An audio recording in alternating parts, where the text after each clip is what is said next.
first contact, the Zelfarian combat frigate Crimson Talon shuddered as another human projectile punched through its shields.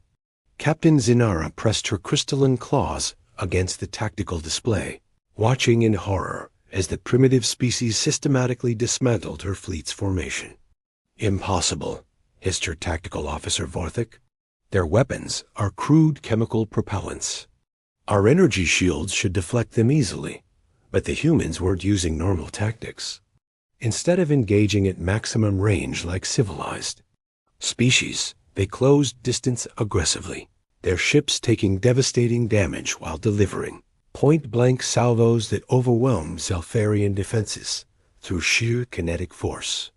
"Captain, we're receiving a transmission," Communications Officer Xylan announced, his scaled features pale with shock. It's from the human flagship." The main screen flickered, revealing a scarred human male with steel-gray eyes and a weathered face marked by countless battles. His uniform bore insignia Zinara didn't recognize, but his bearing screamed predator.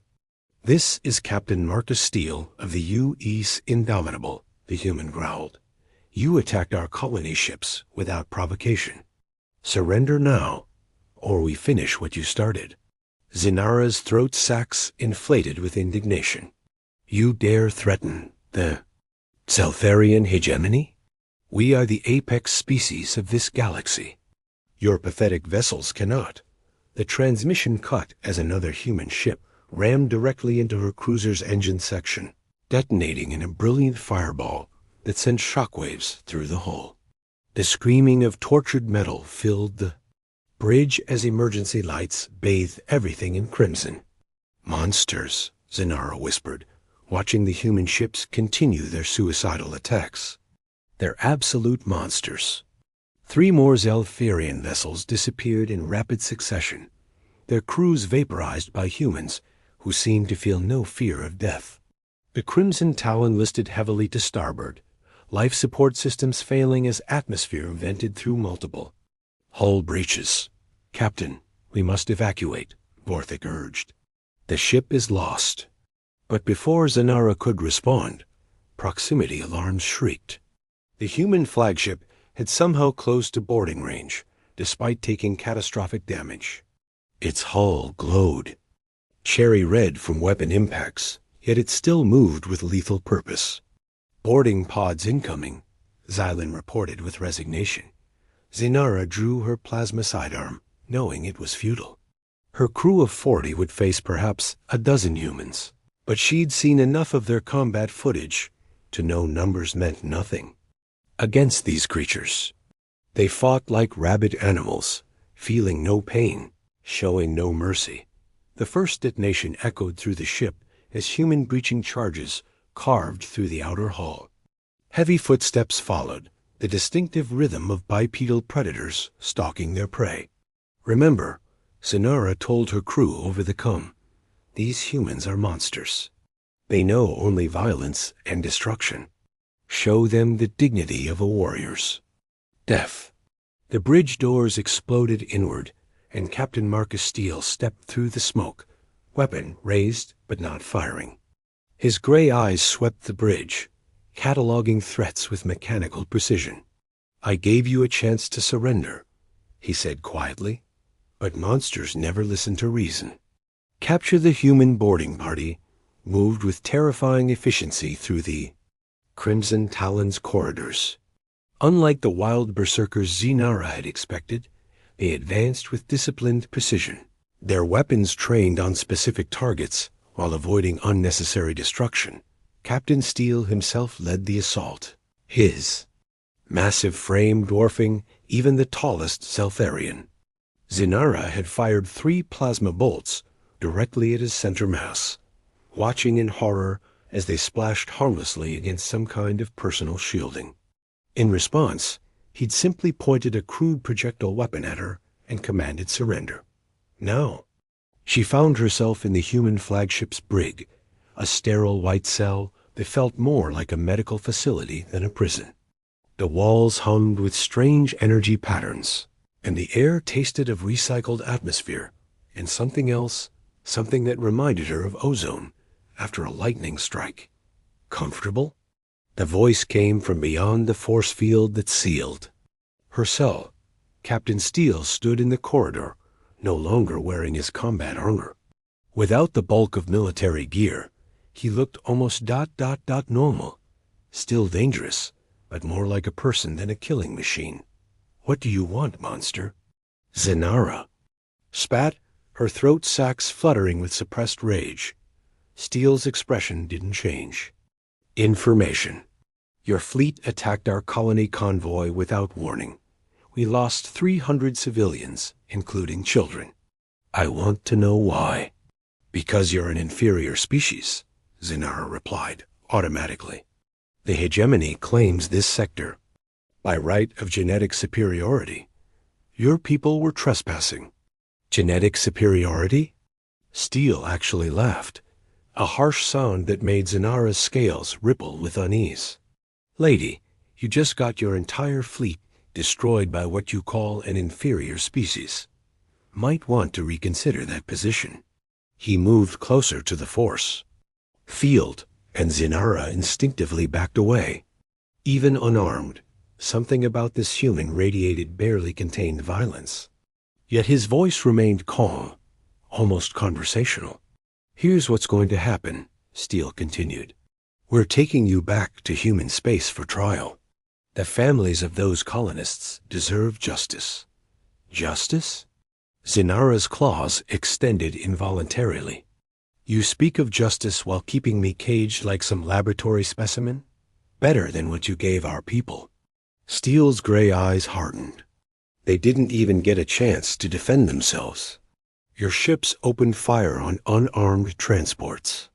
For the first time since her capture, Zenara felt something other than rage. The human's words carried a weight of genuine grief, not the cold satisfaction of a victorious predator. She'd expected torture, interrogation, perhaps death.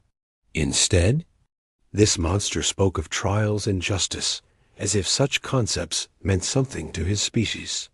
Your people fight like animals, she said, trying to regain her mental footing. Ramming ships, suicidal attacks. No civilized species behaves that way. Steele was quiet for a long moment. When he spoke, his voice carried unexpected sadness. You attacked our families. What did you expect? The simple question hit Zenara like a physical blow. In all her years serving the hegemony, she'd never considered the emotional responses of conquered species. They were simply obstacles to be removed, resources to be claimed. We'll reach human space in 6 days, Steele said, turning to leave. The medical bay has been programmed with your species' nutritional requirements. Call if you need anything. As his footsteps faded down the corridor, Zenara found herself staring at the cell walls with new confusion. She'd called him a monster. Yet he spoke of medical care and proper nutrition. What kind of monsters showed concern for their prisoners' well-being? Understanding 3 days into the journey, Zenara's worldview began fragmenting in ways she'd never imagined possible. The human ship's computer system had been programmed to provide educational materials about their species, and what she discovered challenged everything the hegemony had taught her about inferior races. Humans, it seemed, were pack creatures in the truest sense. Their entire social structure revolved around protecting their families and communities, often at tremendous personal cost. The suicidal ramming attacks that had destroyed her fleet weren't mindless savagery.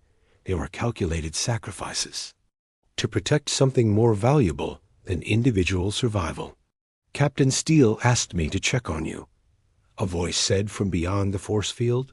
Zenara looked up to see a young human female in medical uniform, her dark hair pulled back in a functional style. Unlike Steele's intimidating presence, this one radiated gentle competence. I am Dr. Jennifer Walsh, the human continued. I'm here to ensure your physical well-being during transport. Why? Zenara asked bluntly.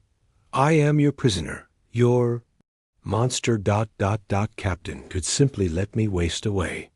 Dr. Walsh frowned, her expression showing genuine confusion. Captain Steele isn't a monster.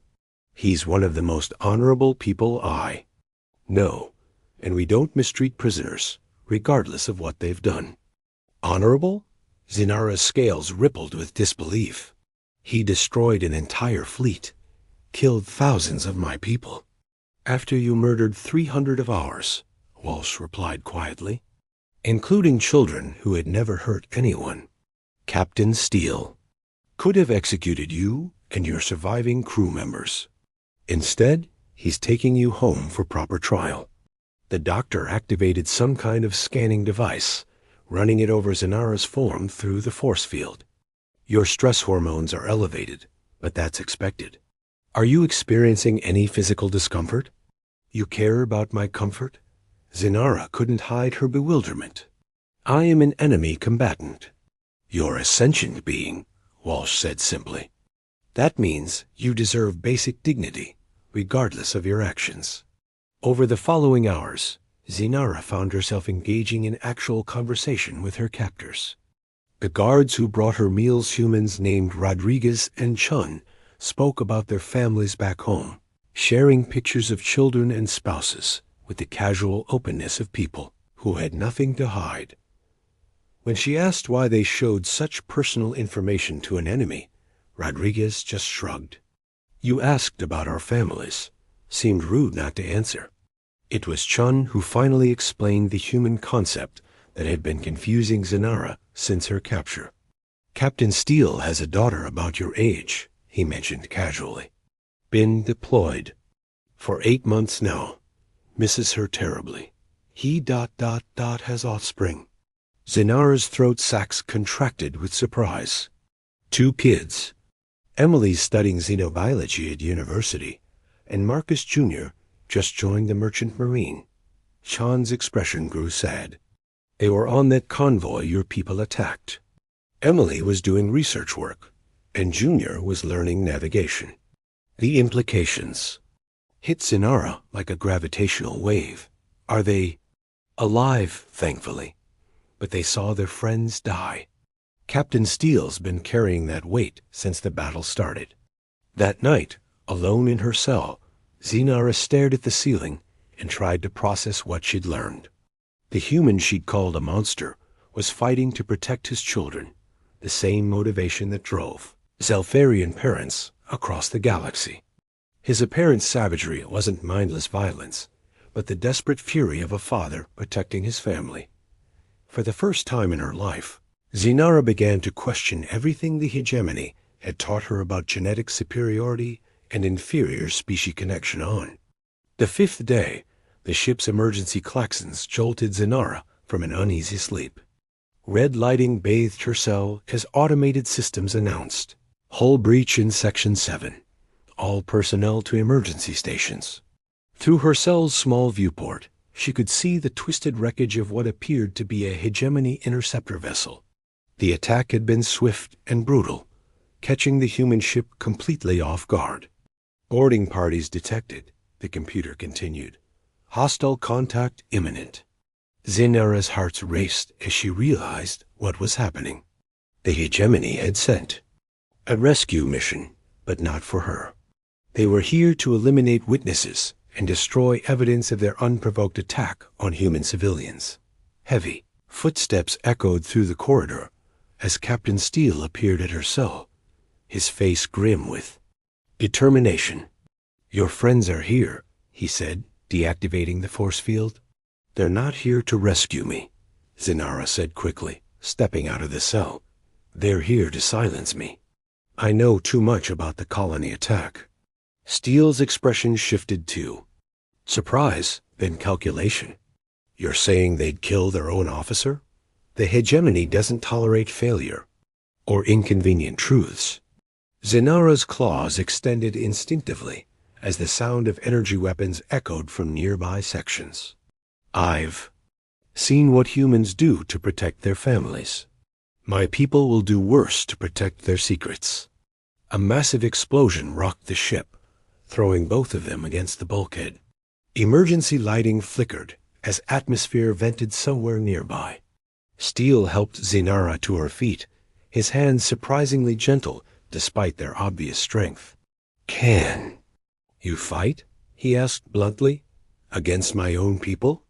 Zinara hesitated, then nodded. "They tried to murder children. That's not war, it's atrocity." Steele handed her a plasma rifle, checking its charge with practiced efficiency. "Stay close. These corridors are about to become a war zone." They moved through the ship together, an unlikely partnership forged by necessity and shared purpose. Zinara found herself admiring the human's tactical awareness. He knew exactly where to position himself for maximum effectiveness while minimizing exposure to crossfire. When they encountered the first hegemony boarding party, Zinara felt a strange sense of detachment. These weren't her people anymore. They were the enemy of everything she'd begun to understand about honor and justice. "Captain Zinara?" The hegemony squad leader's voice carried genuine shock. "You're alive? Command told us you'd been executed." "They lead," Zinara replied, raising her weapon. Just like they lied about the colony ships being a military threat. The firefight was brief, but intense. When the smoke cleared, Zinara found herself standing over the bodies of creatures she'd once considered allies, feeling nothing but disgust for their willingness to murder innocents. "Thank you," Steele said quietly, checking his weapon's power level. "Don't thank me yet," Zinara replied. "There will be more. My people don't give up easily." They fought their way through 3 more boarding parties before reaching the ships. Main Medical Bay, where Dr. Walsh was treating wounded crew members. The sight of injured humans, some barely more than children themselves, struck Zinara with unexpected force. "I need to help," she said, moving toward the wounded without conscious thought. Steele caught her arm gently. "You don't have to." "Yes, I do." Zinara looked at him, seeing not a monster, but a protector desperately trying to save his people. "This is my fault. Let me help fix it." As she knelt beside a wounded human child, applying pressure to a plasma burn while Dr. Walsh worked frantically nearby, Zinara realized something fundamental had changed within her. She was no longer fighting for survival or redemption. She was fighting for family. The battle for the ship lasted 6 hours. When the last hegemony boarding party was finally repelled, Zinara found herself in the ship's mess hall, sharing a meal with the same humans she'd tried to kill less than a week ago. The irony wasn't lost on her, but somehow it no longer seemed strange that Captain Steele sat across from her, his weathered face showing exhaustion, but not hostility. Around them, crew members shared stories of the battle with the casual camaraderie of people who'd survived something terrible together. "The tribunal will want a full account of the colony attack," Steele said, pushing a datapad across the table.